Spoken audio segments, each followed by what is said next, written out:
Welcome to Oddball History, dipshits. Boom, boom, boom, boom. How. We're still on the fence. Here we go, Oddball History. We don't like it any more than you do. Yeah, but we're stuck in this eternal loop of despair. That's right. So we're doing it. We painted ourselves into that corner, And we're in the corner. we can't get out now, And frankly. so, today we're doing the Darkside of Breakfast, the history That's right. of breakfast. It's going to be good. But first, I have my top comments from last podcast. All right. Now, we have an honorable mention, because I think it was actually from 52, but it was a late post, and the guy came in hot in the time frame. Okay. It was about the vaping and robot wieners. Okay, yeah. And this guy goes, Vladimir_Louis on Instagram says the T-800 wasn't a model number. It was the nickname for the Terminator's girthy hog.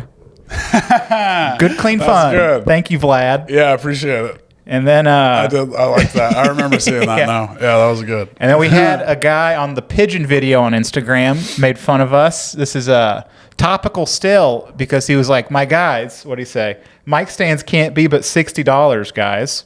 That's I don't know. I can't speak for Jimmy, but I don't have $60 just lying around. You know, I'm not a Kennedy. So we're probably going to buy mic stands soon, but not because of you, John from Acoma, wherever that may be. If that is your real name. Is it Yakima? Acoma. Acoma. Yeah. I know Not Yakima. North of Washington? Seattle. Yeah. Where the Boeing facility is. Well, I know Yakima. We know things. Why do you know Yakima? I have no idea. Probably, I honestly don't know. It's just in there. I really don't know, yeah. But I told him. Is a band from there? Probably. Probably.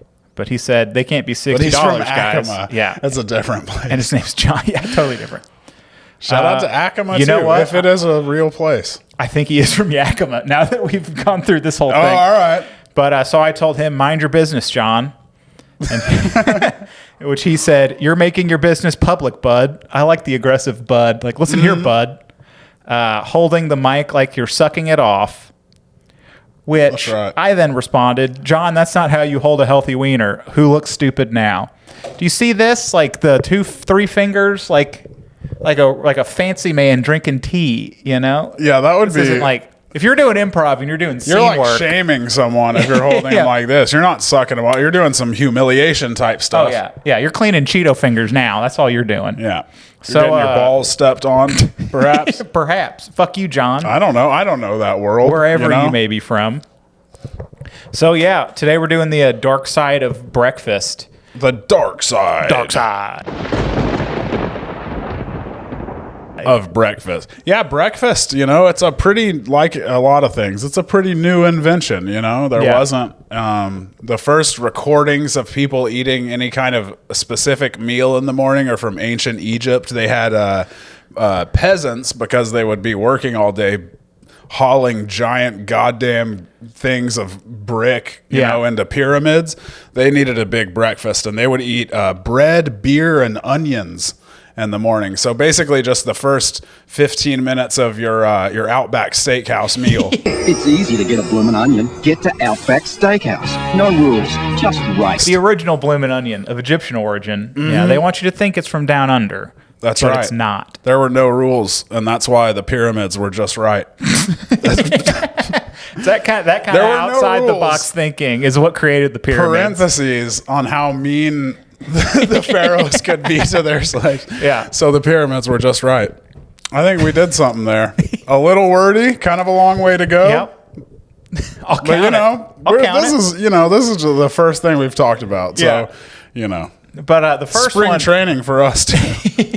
yeah, we're in the. I like how I say that, and it's like the All-Star dog days game of July. Yeah, the worst time of we're baseball. We're firmly in the second half of the season. This is like where I quit paying attention for like 2-3 months, and then I'll like check back in and be like, this is when I get really into it because there's no other business in town. Yeah. I used to be more into like I would pay attention from the beginning of the season, but I haven't. It's too long. Yeah, and like training camp's about to start. Hard Knocks with Chicago. I'm ready for it. I'm ready for it. Did you watch the Giants off-season Hard Knocks? No, I only watched the training camp ones. I watched an episode. It was pretty cool, but then I stopped watching, and then I saw a clip that looked really funny of them like they were talking about how they couldn't lose Saquon to the Eagles, and then of course they lost Saquon Barkley to the Eagles. I didn't know he was on the Eagles hated division rival and ours. Which I didn't like. That's a very good running back. What is it with the Eagles? I always get mad at teams for giving up running backs that go to the. I held a grudge against the Chargers for years for giving them Darren Sproles. Yeah. So back on track. Breakfast. Yeah. That's what we're talking about. It's we're talking about John Kellogg. The founder of Kellogg's cereal, Special K. He's a big guy in breakfast history. The Kellogg brothers. You had John Harvey Kellogg. He was the religious nut brother, and then you had who was the other Kellogg? It was his brother. That his name was. He was the better Kellogg, the William K. Kellogg. He was the cereal innovator and the businessman who was like, we should add some sugar. To these anti-masturbation flakes of yours. Yeah, before John, the main point, John actually was an interesting guy where he had Chicago, he had the Battle Creek Sanitarium.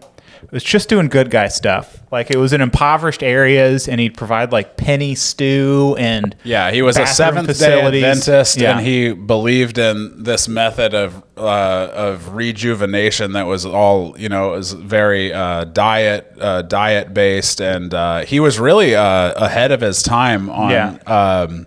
He called it the biologic life, I think it was, but it was basically he had the idea of what we know now about probiotics and healthy bacteria and stuff like that. He kind of he was into that already with it, and he had that sanitarium in Battle Creek is where he invented the old. He at first had kind of stolen this earlier formula for cereal, but then they figured out a way to make flaked corn cereal, and it was a good thing. People could digest it. Sick people could digest it. So that was where it started from. And then John Kellogg invented the cornflake to be purposefully bland to stop people from masturbating because of the devil. That's right. No, go ahead. No, yeah. The devil is going to get them through their J-O-ing habit. Yeah, he had a whole litany of bad things that he attributed. Every ill, pretty much, you could think of, he attributed to masturbation. So he's up there fighting the good fight in Battle Creek. William actually he started out as a broom salesman up in Battle Creek, then got a job, weirdly, in Dallas, in charge of a broom factory. And then after a few years of that, he headed back up to Battle Creek to help John with his thing. That's when he sees the cereal. He's like, hey, we should sell this. We should put some sugar in it and sell it. John has no interest in this. No. At all, to the degree that he actually shows part of, if you're a guest at the Battle Creek Sanitarium, they show you how to make cornflakes. Yeah. And they don't care. They actually showed one of the people that saw it was C.W. Post, who went on to make his own cereal company, Post. Yeah. And of course, that was infuriating to Will. Will's like, that's my whole giving away shit. The family secret. And the guy went and, he made $1 million back then. That's a cajillion now. That was adjusted for inflation. I did like it was, he said it was the diets to eat foods that don't excite the passions, because he believed that people had a debilitating need to masturbate. So John Kellogg was heard that. He was vehemently post-nut clarity, or against post-nut clarity.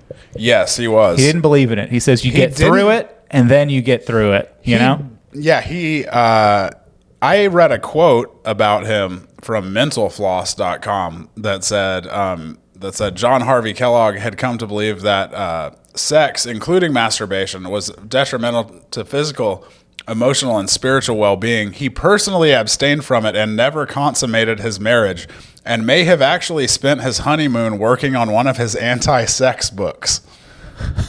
Gotta feel bad for that wife. Woo! Yeah, that's a tough one. So you want to bone tonight, John Harvey? And he's like, no, I'm busy on my big treatise on why you shouldn't bone. Well, you think like a religious guy on his wedding night, that'd be the time that he would be okay with it, you know? But he was like, no. A man that believes what he's selling. That's good. Yeah. He's like, I am the same wet blanket all the time Yeah. to everybody, which I appreciate, you know? Which he's not entirely wrong on some things where like, you know, excessive. It's like anything, having a relationship with like alcohol. If you have a positive one, it's fine. If you don't, then change it. Where it's like excessive masturbation, because it seems like a he who smelt it dealt it thing, where it's like if your need to masturbate is debilitating and you're like, everyone has that problem. It's like, I think you have a problem, John. Yeah, that's so true. It's like, why is this on your mind so much? You know? All I'm thinking about is masturbating every day. I just can't get those young men flailing at their hogs out of my mind. So I'm just horking down cornflakes. And so naturally, the next step to that is making cereal. Yes. You know, Which you can't rid the young men cranking it from your mind, so you get into the cereal business. It's a tale as old as time. That's how Snap, Crackle, and Pop got into it. What do you think those guys are doing in their off hours? Just pure. You got to keep the mind busy so the hands don't wander. That's what Snap, Crackle, and Pop are doing. That's right. But I was living in that tree, doing God knows what. With those Keebler elves next door. Yeah. Didn't see a lady among them. I know what's going on. All right. But I was thinking about this with a joke I do about porn is a better solution for modern problems have modern solutions. And to stop people from using porn excessively, especially teens, a solution is to, before every porn video, it will not play unless you answer an SAT question. I love it.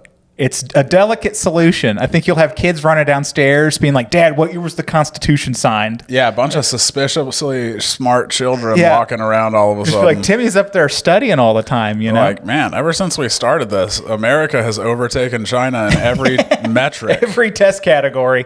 You could do genre. We didn't think it was possible. You could do genre-specific ones. Yeah. Like if you Google's BBC, your blacked.coms, then it's a civil rights question, you know? Yeah. You're learning while you're masturbating. I think that's a good thing, you know? Yeah, I like that. You like that? You know? Yeah. A spoonful of sugar helps the medicine go down. I think is what it comes down to. That was the subtext to Mary Poppins. Was you should learn while you masturbate. Absolutely, it was. A message that John Kellogg could get behind. That's what I took from it. Yeah, that's sure. what I. Yeah. 1906. So Will founded. Okay, he founded what is the Kellogg Company we know now, the Battle Creek Cornflake Company, in 1906. He bought John out. John is a dick. For all of his being a religious good guy, he likes to be a dick to his younger brother. Hell yeah. So he turns around and he starts his own food company and keeps selling cereal with Kellogg's, but he uses an apostrophe S. So it's not Kellogg, it's Kellogg's. Nice. It's very much his Vanilla Ice moment when Vanilla Ice was explaining how Ice Ice Baby is different from Under Pressure by David Bowie and Queen. And he's like, theirs goes ding, ding, ding, digga, ding, ding. And ours goes ding, ding, ding, digga, ding, ding. Tss, ding, ding, ding, digga. See, it's that little tss, tss. All you need is a little and he said it like he just... Like case closed. Yeah, case dismissed, Judge. Yeah. This was kind of his moment. He was like, apostrophe S. Yeah, can't touch me, but he did. They touched him. They went to court, and as much as John hated being touched, he got touched. John Harvey was they ruled that he could only use his name in tiny print on the bottom of his cereal box. Yeah, and then I was also I really loved this kind of epilogue. Will then went on. He runs the Kellogg's company forever and is a big philanthropist and everything. He at one point is bringing up his son, who's also named John, to be his successor. Yeah. But he eventually cut him out of the company. And the reason was twofold. A, because he divorced his wife, which is a big no-no to very religious people. But B, another reported reason was because he had started displaying an interest in oats. He was like, not in this house. This is not an oat family. This is a cornflake family. You piece of shit. which is so funny to me. He's like, how could you treat your wife like that and be into oats? Be into oats. What are you, one of those Quaker fellas? You son of those a... gay boys up in Pennsylvania eating their oats. Oh, you know they said that and much worse about the Quakers. Of course. You know they did.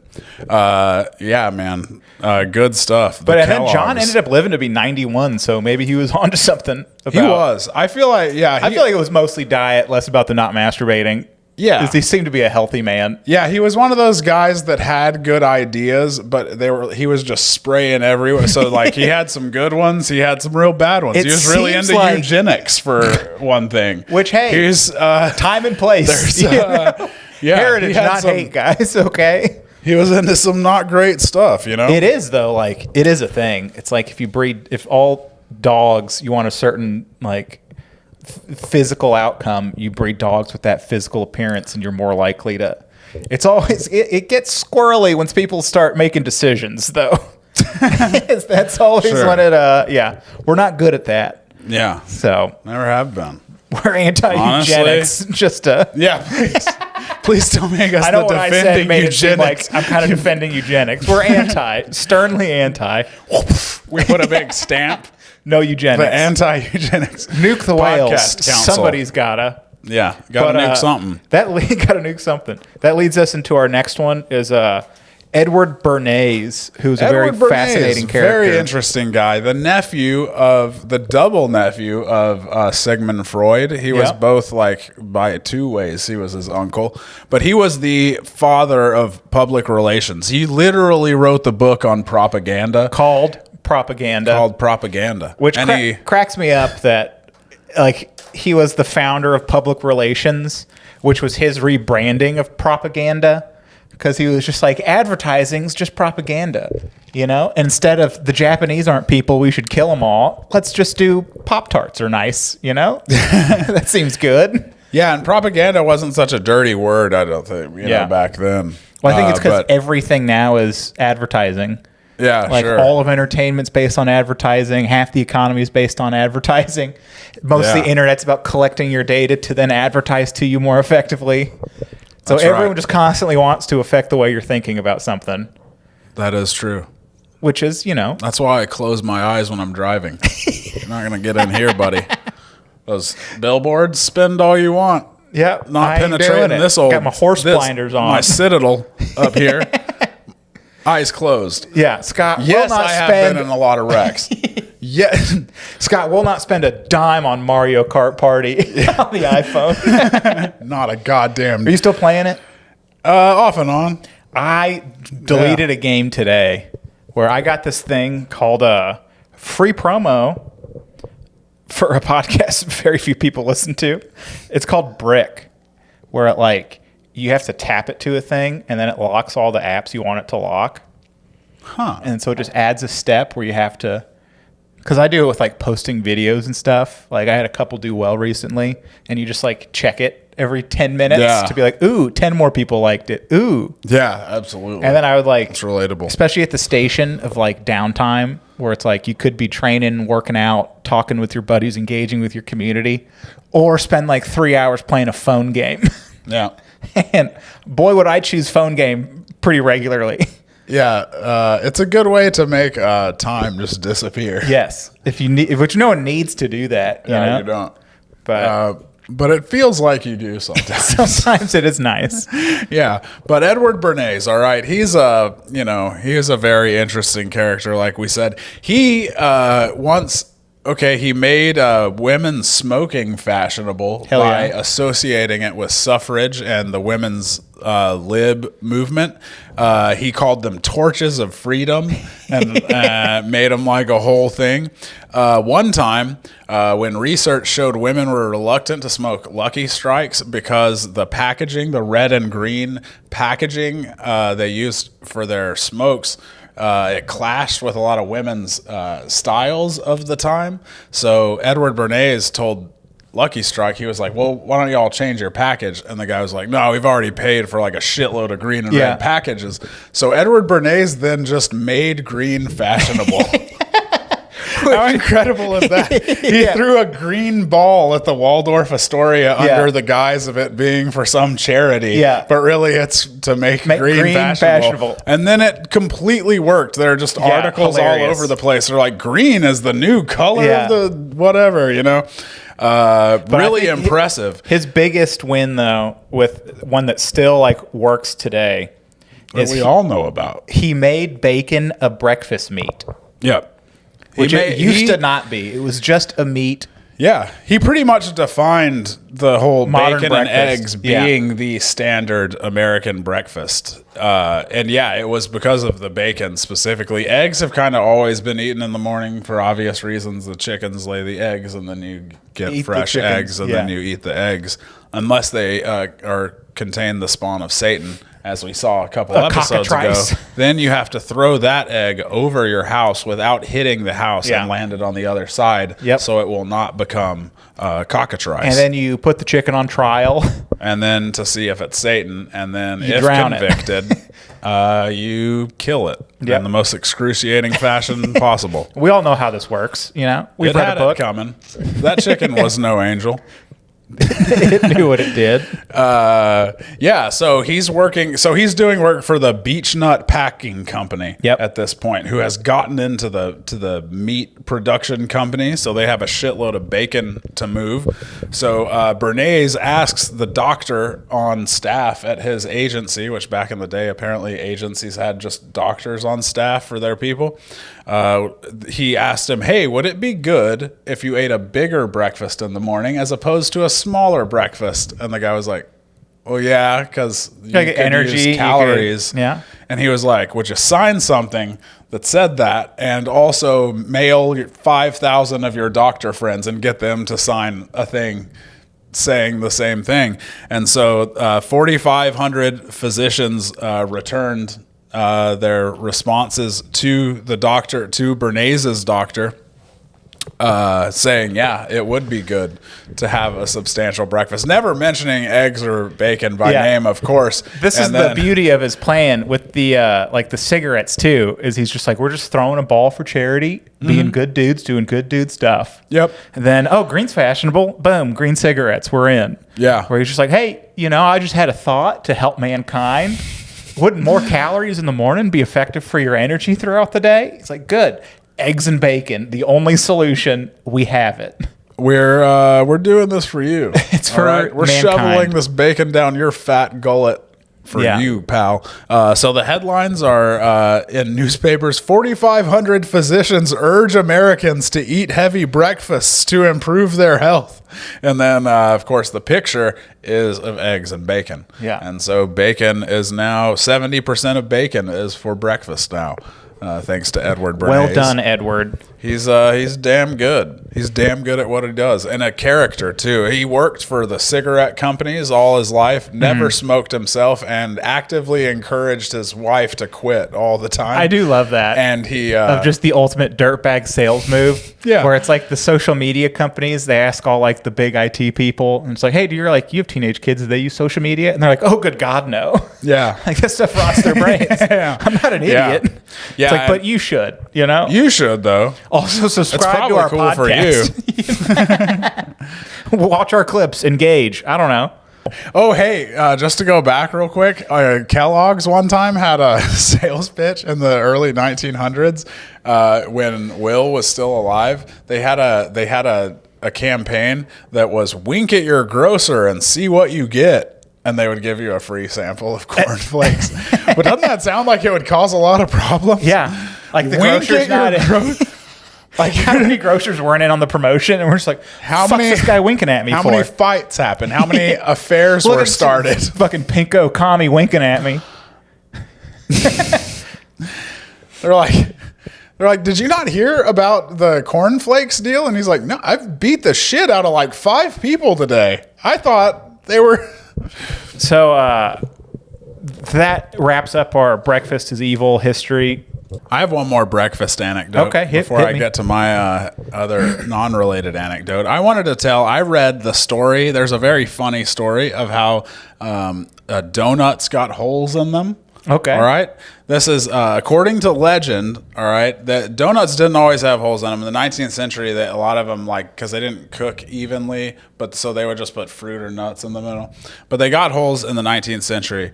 According to legend, the first ring-shaped donut was invented in 1861 after Abraham Lincoln walked in to his White House chef and said, "George, give me a breakfast I can fuck." And that's not really how it happened. It was That reminds me of anything's a dildo if you're brave enough. Abraham Lincoln. Honest Abe, true. spitting truth. He was just an eloquent man. No, the real legend is some ship captain was on choppy waters and he needed both hands on the wheel and he stuck his donut on the spoke of his ship wheel. Yeah. And then later he took it off and he was like, "Hey." And then we got a business. And then Abraham Lincoln showed up and was like, "Hey, can I see that real fast?" Honest Abe stealing everyone's idea. He was going to fuck it, the donut. Shout out to Adrian Beltre. He made the Hall of Fame this week. One of the funniest baseball players of all time, former Rangers third baseman. Congrats. The best. One time, my favorite Adrian Beltre thing he ever did was when he was standing not in the on-deck circle, but more towards home plate. All of them do. They all go as far as they can to time the pitcher better. But this one umpire took exception to it, and he was like, "Go." He was like, "You stand on the circle, on the batting circle." And Adrian Beltre is like, "I always stand here. I don't want to stand on the batting circle." And he was like, "No, you go over there." So Adrian Beltre walked over there, and it's just like a circle. He just picked it up and pulled it over to where he was and put it down, and the umpire threw him out of the game. Hilarious. That is very funny. Big fan. Yeah. Also, I wanted to talk about, I saw something rather alarming this week. We have to talk about the crumbling infrastructure in this country. Okay. All right. All right. I was watching a show. There were a bunch of inner city youths playing at an abandoned warehouse. All right. Mm-hmm. And the fattest of them got up and he was going to jump out of a second story window onto a mattress below. And he said, jumped off and landed on the mattress, and the street below them collapsed under his weight. He fell through the street, this young man, all right? And luckily he was okay. He popped his head out of the hole and he said, hey, I made a new subway. But still, I think the point stands. Great line for the moment. The infrastructure in this country has to be addressed. I've been watching a lot of Fat Albert cartoons. I like Scott going, I have a line from a Fat Albert cartoon, and I need to make it happen. That was the thought process. I said, hey, infrastructure, am I right, everybody? I made a new subway. I want to see like your viewing diet for a standard week. You cover a lot of range. I try to watch weird shit. Yeah.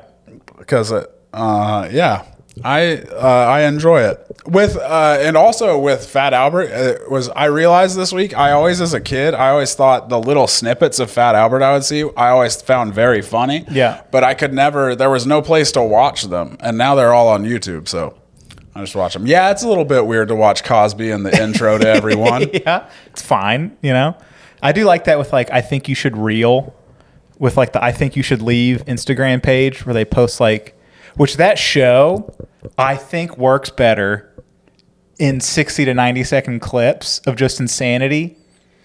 Yeah. Where like you watch the whole one and you kind of like lose interest like 10, 15 minutes in because it's so chaotic and jumping around. And like in real form, it's just perfect. Yeah. So God bless them. Yeah, I love it too. They're doing good work. They're doing good work. We got a complaint at the fire station. An unhappy customer. We got two. Ooh. One guy, we didn't take him to the hospital, but like you got to do refusals and be like, hey, you're probably fine, so we're not going to take you, but you got to sign a legal document saying we offer to take you, and you don't want to go. So he signed it, and then he left a Google review on the fire station, and he gave us 2 stars because he was like, I don't think they cared all that much. Oh, no. And I was like, one, if you want to complain on us, the Chiefs aren't reading the Google reviews for the physical location of the fire stations. So if you They're Google on there like if you Google Fire Station 33, it has a review. It has a couple reviews, most of them glowing. One of them, and he didn't go 1 star. He went. I mean, they were professionals about it, but I feel like they could have cared more. Yeah. That's so funny. I thought 2 stars was such a strange. I'm not an unfair man. I'm not an unfair man. I'll give them 2. Their uniforms looked fine. They were doing good. They were all right. But then we got another complaint, and they didn't know our name, and they didn't have like a specific date of the call, and so in the letter they wrote, and the proper channel's not on Google reviews, is they were like, go through the complaint, and then they wrote he was a tall, heavy-set white guy with a mustache. Which I don't know if you know what firemen look like. In the room we were sitting in, 5 of us fit that exact description. And it was like the freaking Spider-Man meme of all of us like pointing at each other. Just like, because we didn't know what date it came on. We didn't know who was on the ambulance. So we're like, who's you? Who's him? Who's him? Truly no way to know. No way to know. It's like the way that they, they leave one of the executioner's guns have blanks in it. Yeah. So you'll never know for sure. Yes. That's the way, there's a good chance it was any of us, but it might not have been. So we're going to just put this one under the rug because we don't know who to yell at. So to put it in Arrested Development terms, that's a freebie. So yeah, we got a freebie, but I thought that was funny. I love that. And speaking of my watching diet, you know what I watched this week was all of the new Planet of the Apeses. How many are 2011, there are 4. Okay. Starting in 2011. They were incredible. I loved them so much. I think I watched the first one that came out, like in theaters. Was that the one with James Franco? Yeah. Okay, I watched that one. Yeah. And then it was so good. I loved it. Rise? Yeah, that was Rise, and then Dawn, and then War, and then Kingdom is the one that's out now. So Kingdom are now the apes are like pretty in charge. Yeah, and we're like leading a apes- resistance of people. The apes are becoming the Roman Empire. Hell yeah. And the kingdom of the planet. And I actually haven't finished that one, but it is incredible. I got to tell you, I knew us humans were doomed when the guy made a speech that was like us. He started out, he was rallying all the remaining humans, and he started his speech with, "All right, so what? So the apes got some of our guns." I was like, I don't think any inspirational speech has ever started with, okay, yeah, I'll grant you the army of already hyper-organized, hyper-intelligent apes we're fighting have learned to use guns and stolen all of our guns. I don't think anyone's ever been fired up. Yeah, no, he's like, by that. He trails off like, I forgot how I was going to finish this speech. Yeah. Everyone run. If it was me, I'd be like, so big deal. So they got our guns. Does this mean we should just give up and kill ourselves? I think yes. I think we all should. We could take Everyone turns, form a line, pick a buddy. We're gonna Romeo and Juliet each other. Yeah. No, wait. No, that's not how they did it. They killed it themselves. I don't know. That was a swing and a miss. The Romeo and Juliet. You're a fool. You've made a fool of this every cast. English professor. We serve up hot pod every other week. English professors are laughing over their snifters of port. They're going, rather, he thought Romeo and Juliet killed each other. No. Always uses Potter, folks. Real buffoon, that Crisp. Baboon. That's what they say. A baboon, because he was talking about Planet of the Apes, you see. He understands. Only one of them listens to the podcast. The other one's like, why do you even listen to them? I know they're stupid, but why do you listen to them? He's so upset. I also, you know what I love about Planet of the Apes? It took me a movie and a half for it to sink in that it was funny. But Caesar, like, referencing his wife, he's married. Caesar is the head monkey? Caesar's the king and the Jesus of the apes. Yes. But he has a wife. There was a wedding ceremony at some point for these apes. Where's that movie? Why does it always have to be bloodshed? Why can't we have an ape, a peaceful Just like Royal Ape Wedding. just a lot like a Game of Thrones, but for Planet of the Apes, where it digs into everyone's personal lives. You could get a bunch of celebrities to just be celebrities who that went to the Planet of the Apes royal wedding. Yeah. Like, so they play themselves. They're just like, how does Angelina Jolie know the apes? Why is John Stamos here? You know what? That doesn't work either because it's all in the future. That's Fucking true. Damn it. Boy, I am. Swing it and miss it. He thought the Planet of the Apes took place in the near or the present or near future now. And he's like, we don't even like Planet of the We don't even like Planet of the Apes. Niles? We don't even like Planet of the Apes. His name's Niles. Yeah, I understand. The guy who hates us so much that he just rips on our tenuous grasp on English reality. literature. Well, so there you go. Watch Planet of the Apes. Watch Planet of the Apes. Yeah, can't recommend it highly enough. It's fantastic. I stepped in it a little bit with my wife and some friends were watching Below Deck. I forget. I think they're in Greece. Ooh. And there's a lady on it. I am actually behind on Below Deck for the first time in a long time. I was weirdly like, I watched all those for a while. Let me see if I can find her.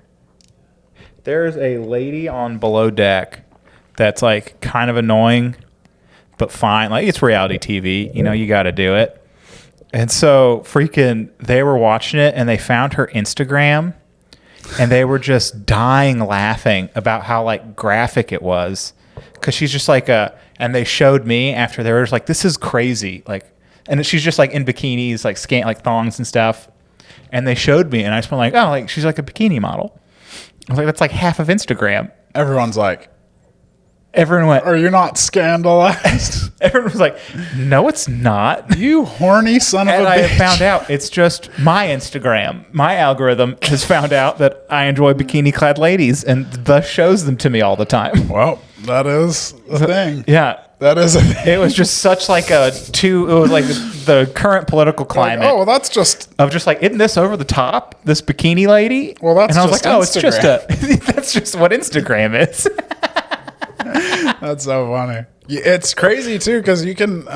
It's like no, it's got all the stuff. Well, and in your defense, if you click or like one bikini picture, the next thing like it's all bikini. They take whatever your most recent like is and is like, oh, have every goddamn post of that ever. You know. I have found that since my algorithm got dirtier, the less I started using it.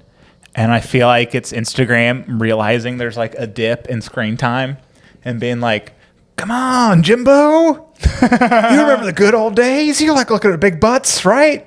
Come on, man. I know you do. Yeah. I know you do. You can sit there with the screen down on your couch all you want. Watch them jiggle and shake, Jimbo. Just come watch them jiggle and shake. We're going to be over here. We're going to be over here. I love Instagram algorithm as an old cowboy. This girl's in a bathtub full of cereal. Tie into the episode, I suppose. Oh, yeah. Hey, you remember God, Jimbo. What a pro. Big boobs. You love those, Jimbo. Come on, man. You remember the good old days. You really can see it. Yeah. Like and that was like the whole like your buddy that drinks too much still and misses you being a part of it. And it's like, come on, you remember the good old days. I don't have a problem. You have a problem. It's social dilemma. Yeah, they like really spell it out, but that really is what it is. They're like, come on, look at the big butts in cereal milk. I got one more funny thing from work I want to talk about is we found a dead pimp. All right, we happened to find a dead pimp. That is quite. I gotta say, Jimmy, I have never heard a story start like that before. Yeah, like I'm like, hey, I found like a quarter in my mattress. It's so there was a dead pimp. I was walking down the street, damnedest thing, dead pimp on the ground. Crazy. What are you gonna do? But we were laughing afterward. This is like fire humor where everything has a layer of darkness to it that you choose to ignore. Where all his girls, like there was a few of them around, and they were distraught. Like, and it was like we knew they were like pimp and the prostitutes were there, and they were all freaking out and like, oh my god, and they were like pretty much like gave him a wake because he was like too dead to do anything for. So, but when we were laughing about like this guy should have been teaching business courses about how to manage people. because he's in a problematic sector of the economy, and they miss him already. They are not happy about his leaving. Or like, did they have benefits? You know, obviously they didn't have dental. You had to be there for that joke, but but I just thought that was funny. Like, he was stern but fair. You know? Yeah. Big John, you'll be missed. What does a pimp get dressed up in for his funeral? I bet it is Snazzy. ornate. I bet it is snazzy. Snazzy is the word. I thought of one of your stories about the time the guy was like, "Hey, I murdered a guy," and then you told the cop, and then the cop was like, Didn't really care all that much. I was watching a Son of Sam documentary on Netflix, and they were painting the picture of how gritty and terrible 70s New York was. And they had a video from inside a cop car. There was a cop, and he was just sitting there on the sidewalk, parked there. And a crazy guy was walking around outside his car ranting. And he was going, I'm going to kill a guy. I'm going to kill him. I'm going to kill him. I'm going to kill him. And the cop just goes, "Don't." That was it.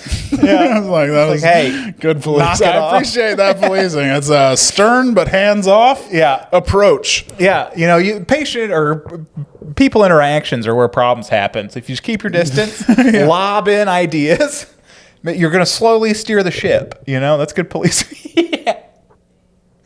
Don't do it. I think a lot can be accomplished just by that. You know? I did. I had one. I was in the ambulance leaving a bad apartment complex, and this teenage girl got jumped, and we're public officers of some kind. We're not cops, obviously. And I just rolled down the window and went, "Hey, knock it off!" And they did, and they stopped, and two of the girls came up and apologized. Holy shit! I am awesome. I am harnessing my get off my lawn energy now. It's becoming stronger. It's growing within me. Yeah, absolutely it is. But I just love some authority figure just goes, "Knock it off," and they're all like, "All right, he's probably right." So those kids have good heads on their shoulders, you know. Yeah, shout out them. Shout out to them. There you go. But yeah, you got any closing wisdom or final stories you want to tell? You know, I don't. I read that Calvin Coolidge liked to eat breakfast while having olive oil rubbed into his scalp. How about that? What a Dionysus-like activity. I think it was Coolidge. Knowing this episode, it was some other guy. I think it was Coolidge, though. It probably happened. Yeah. Coolidge, man. We'll see what you got. Fucking weirdo. Catholic prohibition of breakfast? What's that? Yeah, the Catholics made breakfast illegal for a while in the 17th century. They thought eating too early in the day was sinful. Didn't really read into it. Where that's one of those things where they were the power structure for a lot of the time, and they just had a bad year for grain and needed to cut back. And we're like, breakfast is a sin now, everybody. That's bad. Everyone needs to eat 20% less. Nobody fucking... God said it. This isn't about the crops. God said it. I had another good thing here, actually. Come to think of it. With bacon, do you know where the phrase "bring home the bacon" comes from? I read that it comes from 12th century England. In 12th century England, if a man could testify before God that he had not argued with his wife for a year, he was entitled to a side of bacon. Hell yeah. Which is sweet. I imagine, did you have to fill out a paperwork? Have, people come in and, corroborate that? Yeah, I wonder if or was there only so many sides of bacon to go around? So they were like, "No, I fucking saw him Tuesday." Yeah, he was like, "They argue all the time." Yeah, actually, give me their bacon. That's what a good thing. That'd be nice. You know? Yeah, I appreciate it. You know, it's a little incentive. You know, to keep a happy home. Yeah, get some bacon. God bless it. But yeah, there we go. That's the Dark Side of Breakfast. John Kellogg, Edward Bernays, propaganda daddy. Yeah. I saw a dead pimp. The best pimp. in the business. Scott likes TV. I love and the Apes. And the Apes. Shout out the Apes. Shout out Caesar. Apes strong together. Remember that. Yeah. All right. Dicks out for Harambe. We'll see y'all next time. Oddball History Podcast. Good.